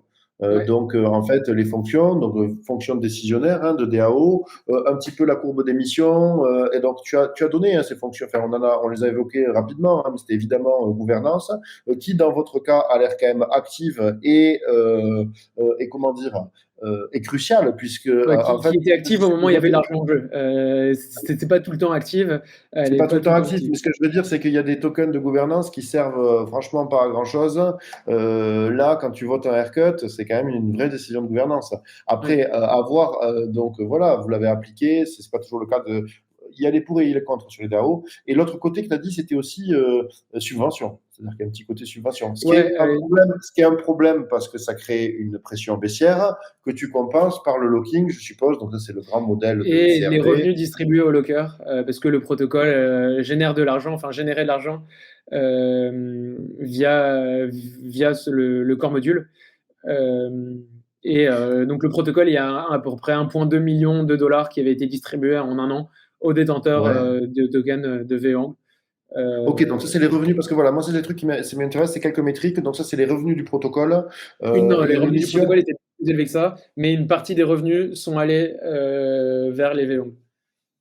Ok, ok, ok. Oui, parce qu'après les revenus sont distribués entre différents acteurs, et donc une partie, combien cette partie va au V Angle? En fait, c'est les revenus des intérêts des stratégies de yield. Donc, Ah ok, ok, ok. qui étaient 50% étaient distribués au VEANG. Mais bon, bah, il y avait d'autres mécanismes pour gagner de l'argent, des frais de transaction notamment, Ouais. qui Est-ce que étaient ça va évoluer avec la V2? avec la Est-ce que V2, c'est normalement, ça devrait évoluer. C'est des questions qui sont encore un peu en suspens sur quel sera le mécanisme des rewards des V-angles, quel sera le mécanisme d'incentivisation. Moi, j'ai pas de. En fait, là, on est encore en train de réfléchir au système. J'ai pas envie de faire un système pour faire marcher la gouvernance. Je préfère adapter la gouvernance au système qui marche bien. Parce que le plus Ok, et important pour moi, c'est quel système qui marche bien? le système, enfin le protocole, quoi, comme la façon dont marchera le basket, etc. Ok. Donc c'est des questions qui sont un peu encore en suspens. Il reste que ça reste le token principal Ouais. du protocole. Donc, Ce que tu dis, enfin, c'est que vous êtes orienté produit. Tu as une vision ouais, produit, surtout, c'est-à-dire que moi ce j'ai que une tu vision veux, c'est produit. un Ouais. produit. Ok. Très Souvent, bien. tu sais, je vois des projets qui se lancent et qui me parlent de tokenomics. C'est très intéressant, la tokenomics. Enfin, tu pourrais passer des heures, des jours, des années à réfléchir à une bonne tokenomics. Mais quand tu construis en DeFi, pour moi, le plus important, c'est d'avoir un bon produit. Et après, la Je suis d'accord, mais c'est un levier. C'est un levier parce que ça te un levier, drive ouais. énormément de liquidité. Je veux C'est dire, vrai. sur, tu vois, les airdrops, par exemple, que serait Blur, Marketplace, tu vois, dédié au NFT, qui a certes des fonctionnalités différentes, mais je veux dire, toute leur acquisition client, ils Ouais. l'ont faite sur une stratégie qui sera peut-être opportuniste, tu vois ce que je veux dire. C'est un levier, comment dire, qui peut être au service du produit. Parce que un stablecoin, en fait, sans volume et sans TVL, finalement, il est quand même moins utile, tu vois. Ah ouais, Et mais donc, tu parles à un convaincu, tu parles à un convaincu sur ça. Non, mais je suis d'accord avec ça. C'est plus les mécanismes à court terme de comment tu rewards les token holders. ah ben là, Pour c'est moi, l'enfer. Donc, c'est pas des choses qui doivent être c'est pas gravées la dans le priorité. marbre. La priorité, c'est le produit. Et ce qui compte, c'est l'honnêteté intellectuelle des gens qui ont plus de pouvoir de vote et le plus d'influence sur faire en sorte que à la fin, la valeur soit dirigée vers les détenteurs du token. Ah, ok. Ok. Bon, alors on a fait pas mal de sujets. Ah si, moi j'ai toujours une interrogation personnelle. Tu sais que en fait c'est une bonne idée le stablecoin euro. Mais moi le problème c'est que je suis bearish avec le dollar, je suis bearish avec l'euro. Est-ce que à terme il pourrait y avoir d'autres actifs stabilisés? Typiquement, moi ce qui m'intéresse c'est le gold. Alors, le Et j'ai gold, ouais. il a été voté par la DAO Angle. Petit Ouais. secret, il a été déployé. Donc, il y a un AG Ah. Gold en circulation, Oh. mais le protocole est complètement posé. Le Ah truc, c'est mince. qu'il y avait quelques concerns, enfin, quelques, comment dire en français, craintes Préoccupation. légales quant au stablecoin or. Parce que ça peut être considéré comme un dérivatif token, ce qui aux États-Unis est quelque chose qu'il faut absolument éviter. Et du coup, nous, on était en train de regarder comment on protégeait le protocole, comment on protégeait ses contributeurs, c'est-à-dire nous, en ayant un Oui. stablecoin or décentralisé. Euh, Donc c'est pas la Ensuite, technique, c'est pas la technique, c'est la pression réglementaire qui. l'anticipation de la pression réglementaire, parce que personne n'est Ok. jamais venu nous voir en mode il va y avoir un stablecoin or. Et ne penses-tu Euh, pas qu'il y a un marché? Parce qu'en ce moment, je pense que tu le disais, ou je sais pas si c'était en off ou en début d'émission, je me souviens plus, je mélange un peu les deux, mais il y avait quand même des changements macro importants, c'est-à-dire notamment sur l'hégémonie du dollar, tu vois, qui est en train un petit peu de se fractionner à l'heure actuelle, on verra ce qu'il en est, mais avec des échanges justement au niveau du pétrole qui vont se faire dans des devises plus chinoises ou autres. Et un des grands gagnants en fait de cette dédollarisation un peu du monde, c'est quand même l'or, c'est-à-dire que qui pourrait ouais, retrouver son rôle de monnaie internationale. Et donc, est-ce que, alors bon, là, je fais ma petite fixette sur l'or, mais tu sais, je suis arrivé par Bitcoin par l'or aussi. Mais la question sous-jacente, c'est, tu peux appliquer le protocole à d'autres actifs ouais, pour un pétrole, tu vois ce que je veux dire? ouais, ouais, tu Je t'ai peux dit l'impliquer avec l'or. n'importe quoi. Enfin, ça marchait avec le core module. Il y avait des moments où ça pouvait porter des risques avec certains actifs. En tout cas, le borrowing module et le mécanisme de basket auquel on est en train de réfléchir, mais le borrowing module qu'on a déjà qui est live et avec lequel on a déployé donc ce qu'on appelait l'AG Gold, lui, il marche sur n'importe quoi. Le truc, le truc cependant, parce il faut quand même Est-ce que je peux garder un espoir ou est-ce qu'il faut que j'oublie mes espoirs là? Non, non, non, non, tu peux garder l'espoir pour que le stablecoin existe, mais si tu veux faire un stablecoin hors décentralisé, comme je te Oui, disais, un stablecoin décentralisé, c'est une machine à absorber de la volatilité. Tu prends quelque chose de volatile oui. pour faire quelque chose qui ne soit pas volatile. Le meilleur moyen de faire des Ah, stablecoins, c'est le mécanisme de collateralized debt position, donc de prendre de l'Ether oui, et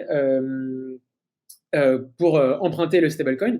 Mais il se trouve oui, que si le stablecoin que tu empruntes, c'est de l'or, bah, oui. Il emprunter, faut quand tu empruntes, commenter. généralement, tu shorts. Tu vois, genre, tu empruntes de Oui, l'Ether pour oui. mettre du dollar, swapper ton dollar contre plus d'Ether.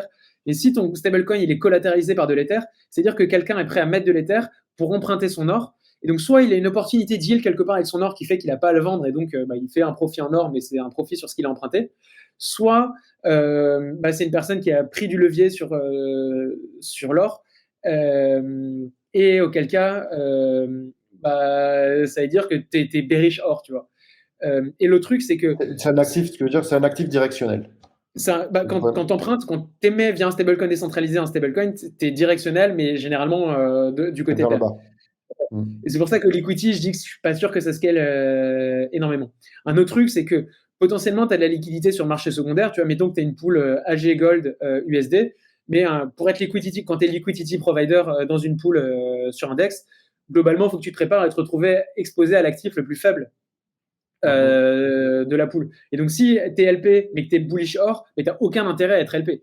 Parce que si tu es, bullish or, tu penses que l'or va gagner en valeur, mais dans ta position au lieu d'être 1, 2, c'est ma connexion qui coupe, je sais pas. plus que 50 gold, 50 dollars, tu vas te retrouver à un moment plus qu'avec du dollar.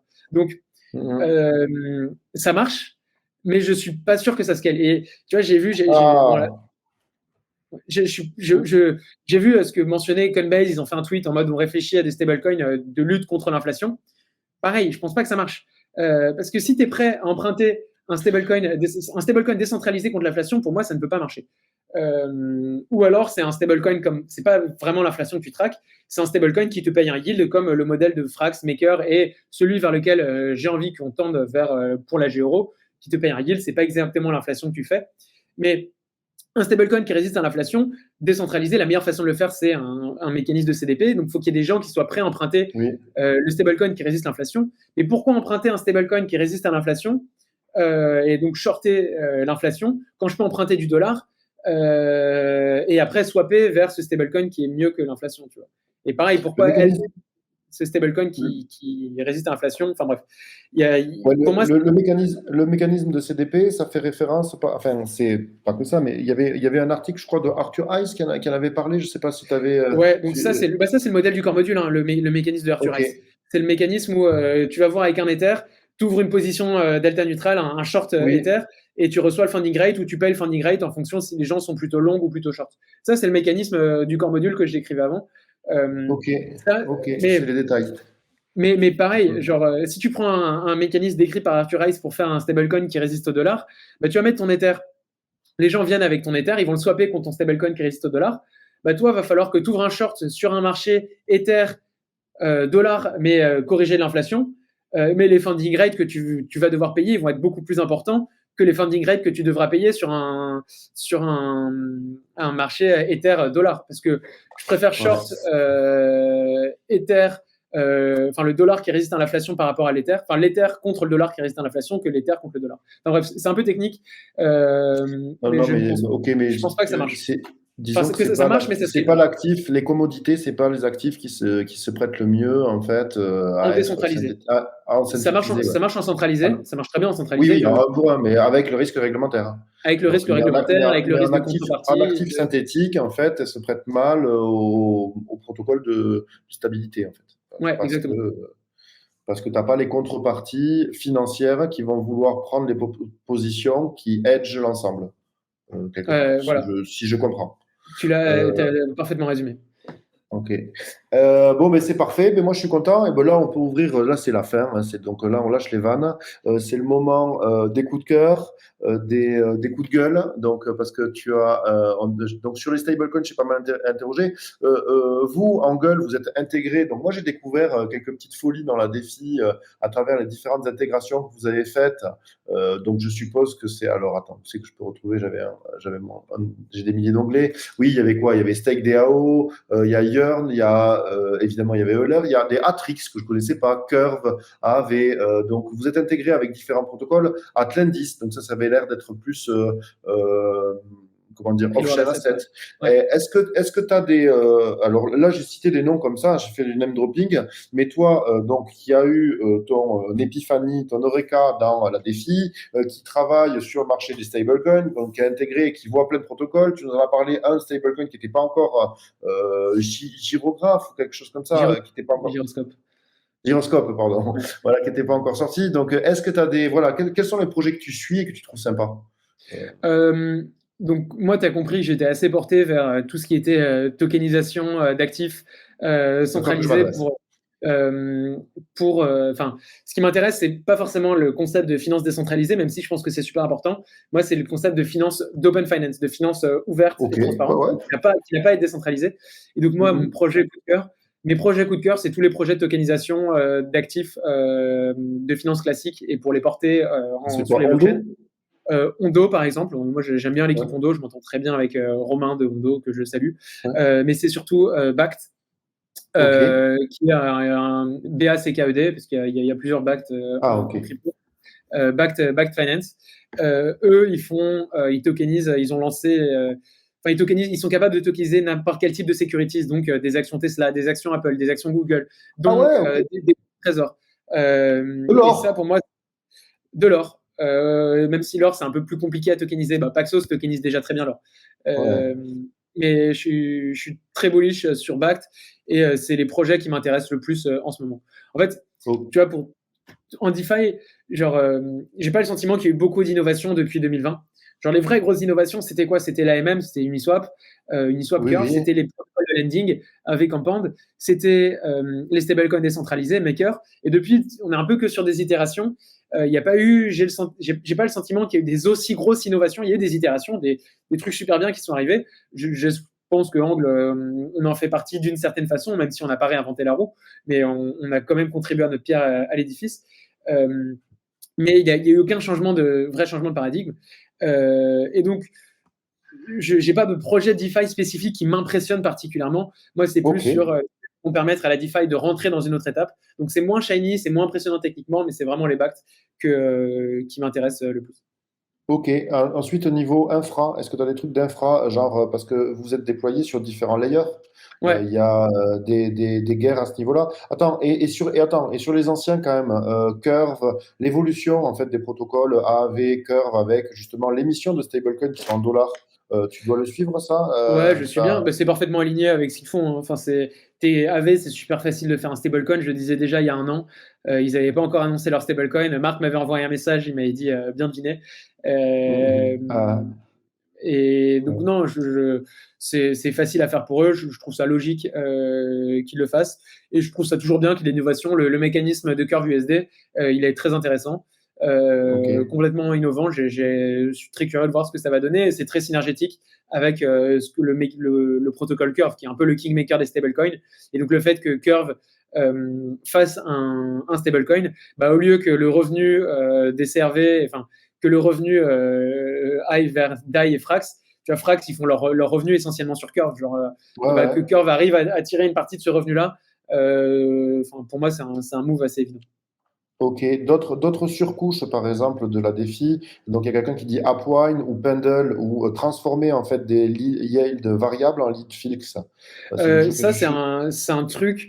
Je trouve ça toujours super intéressant, les protocoles comme APWine, il y a Element Finance, Oui, il y a Volt, etc. il y en a plein. Mais, Je trouve mais qu'ils n'ont pour pas la encore trop trouvé scalabilité, leur marché pour le ah, moment. ok. C'est trop compliqué à utiliser. Alors que le mécanisme du fixil, c'est des marchés énormes en finance classique et Mais je ouais, comprends pas pourquoi il n'y a pas forcément de grosses demandes pour ça en DeFi. Alors que tu les sais, on est concepts peut-être derrière, pas. les mecs, ils ont développé des concepts de ouf. Tu vois, APWine, c'est des concepts de ouf derrière. Pareil pour les mêmes, enfin pareil pour tous ces trucs-là. Et donc moi, je regarde moins, je suis moins là-dedans. Et Bon, t'attends que le marché se. Disons qu'il n'y a pas de preuve de marché suffisante pour que tu y. De toute façon, les ton preuves, temps est limité. ouais, les preuves, elles sont là parce que le marché, je pense que le marché est pas encore là, mais il y a personne qui a trouvé le truc que ça prend vraiment. Ah, il y a Euh, une question d'intégration. Donc, il y a Angle, pardon, sur Instadap. Quand tu es sur DefiSaver, donc ça, c'est des petites questions d'intégration et de partenariat. ouais, Est-ce qu'il y a des choses? on est encore un peu trop petit pour eux. Ok. On en aura déjà beaucoup parlé à tous les deux. Moi, je m'entends très bien avec. Enfin, je m'entends très bien.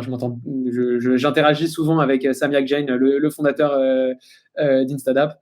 J'ai énormément de respect pour eux. Je trouve que c'est parmi les teams les plus talentueuses de tout l'écosystème, si ce n'est la plus talentueuse, Instadap. Donc, j'adorais avoir Hank sur Instadap, mais c'est à nous de faire nos preuves de mériter ça. Je crois qu'ils ont un token useless par contre, hein. Ils Leur sont token est un peu vraiment. useless, ouais. Exactement. J'avais regardé ça parce que moi aussi, tu vois, j'étais orienté produit, j'étais fan du produit. Et en général, quand j'aime bien le produit, j'aime bien regarder le token qu'il y a en parallèle. Et Ouais. là, bon, c'était un peu la déception. C'est-à-dire que. Ouais. Et bon. Euh, donc, mais j'ai pas beaucoup de coups de gueule. Tu vois, si tu me demandais aussi à pousser Non, sur moi, l'écosystème. j'avais pas fini avec les coups de cœur, c'était sur l'infra. Donc, L'infra. c'était les L1, L2, je veux dire, ton exploration. Alors, le marché, je suppose qu'il est plus profond sur Ether, Ouais. mais est-ce que tu as une petite vision sur. Alors, moi, mon but, c'est de faire en sorte que la Gero soit le plus utilisée. Quand tu développes un Oui, stablecoin, tu peux pas te permettre de faire de choix sur je préfère telle chaîne. Il y a pas de guerre de clocher. Genre, ok, c'est un donc jeu c'est de la poule et de cross-chain. l'œuf. Faut avoir le plus d'intégration parce que ton stablecoin, il a de la valeur que si d'autres personnes l'utilisent. Ouais, mais ton observation, c'est-à-dire que ce soit par les métriques de marché, c'est-à-dire que est-ce que tu as vu des L2 qui étaient plus utilisés que d'autres, et par là, je suppose, ben, l'emmerdement, les frais, enfin, tu vois, ton retour Ouais, d'expérience, en fait, hein. donc moi j'avais un petit biais pour Arbitrum, mais il se Ok, trouve que en fait, j'ai l'impression que ils ont fait l'utilisation des L2, elle est fonction de opportuniste, l'expectation qui est un airdrop. Genre là, le airdrop, il a déjà eu opportuniste, lieu sur oui, bien sûr. Arbitrum, et du coup, toute la TVL va se barrer sur Zcasing, Ouais, ouais, etc. Donc les ouais, métriques c'est vrai. d'utilisation des L2, c'est des métriques, c'est dur d'isoler le signal du bruit. Euh, Ok. et donc, moi, enfin, Arbitrum, c'est quand même, après, c'est quand même très centralisé aussi, mais c'est la meilleure expérience d'interaction en tant que développeur. Ok, ben c'est un retour qui est intéressant, hein. DL, non. Ah oui, et dans ce niveau-là, infra, c'est les bridges aussi. Je suppose que Ouais, c'est quand même une problématique importante, hein, ouais. en termes de risque, de volume, de plein de trucs. Est-ce que tu as fait ton retour d'expérience, pareil, hein, dans le cadre Moi, de ton travail? je suis un layer 0 maxi, pas parce que je cherche le airdrop, mais parce que je pense que c'est la technologie la plus puissante. La 0, tu peux le bridger sur plein de chaînes grâce à layer 0. Ok, Enfin, on a développé notre propre solution de bridge qui ouais, repose sur layer 0, mais qui pourrait supporter n'importe quel autre bridge en parallèle. ouais, Euh, et donc, ça marche très bien, layer 0. ouais. Et c'est le protocole Angle en fait qui a pleinement contrôle des paramètres de bridge. Et c'est juste Layer 0 qui fait l'étape de message passing, mais c'est Angle qui décide comment les messages sont codés, décodés, etc. Ouais. Euh, Vous en avez exploré plusieurs, enfin, c'est-à-dire que ça, c'est un ouais, retour d'expérience. bon, j'aurais tous parlé. Hein. Ok, J'aurais tous parlé, mais j'ai pas. À la fin, on a choisi ceux qui étaient le plus facile à intégrer, ceux sur lesquels ok, on a mais c'est poussé super. pour ceux sur lesquels les équipes nous semblaient le plus sérieux, et c'est Layer 0. Mais juste quand tu intègres un bridge, il faut partir du principe de toute façon où un bridge ne se fait pas hacker. Et donc nous, on a mis tous les safeguards pour le cas où le layer 0 se fait hacker, et on pourra intégrer Ouais, plein d'autres bridges sans avoir peur de ouais. la sécurité ou rien. Mais on sait qu'ils se feront hacker à un moment ou à un autre. C'est pas. Bah, Et, l'historique des bridges en termes de hack et de sécurité, il est terrible, là. Ok, on est vraiment proche de la fin, donc ben là, on va entrer en intensité. Et toi, ton position, est-ce que tu partages ton folio? On ne dit jamais combien, mais on dit quoi? Comment tu vois les choses à venir? Comment tu te Moi, positionnes? je suis pas un grand trader. Mais Au ça, début c'est d'année, pas. chez Angle Labs, on avait fait nos forces faiblesses. Ouais. À quoi on est fort, à quoi on est faible. On s'est rendu compte qu'on était tous des traders nuls. Donc moi, Ouais, mais je c'est pas possède grave, des ça. actifs. Je possède des actifs. Tu vois, j'ai des Ethers, j'ai un peu de Bitcoin. Ouais, Euh, Après, j'ai des USDC, des DAI, des AG euros. ouais. J'ai des Pas de blue FIDO, chip, des tokens pas de. pardon, pas de. Ah ouais, vas-y, oui. Attends, vas-y, t'écoutes. Non, Token de gouvernance. les tokens, non pas les tokens de gouvernance, c'est les tokens de yield de Goldfinch, qui est un protocole reward asset que j'aime Ah bien. oui, oui, oui, oui, oui, Option Asset. Donc tu continues, ouais, ouais, ouais. Ok. Et J'avais pas de acheté à blue chip? l'ancienne acheté à l'ancienne des Zcash, des Tezos et des trucs comme Oui, ça. oui. J'en ai encore, j'ai du Sol, j'ai du Ouais. CRV.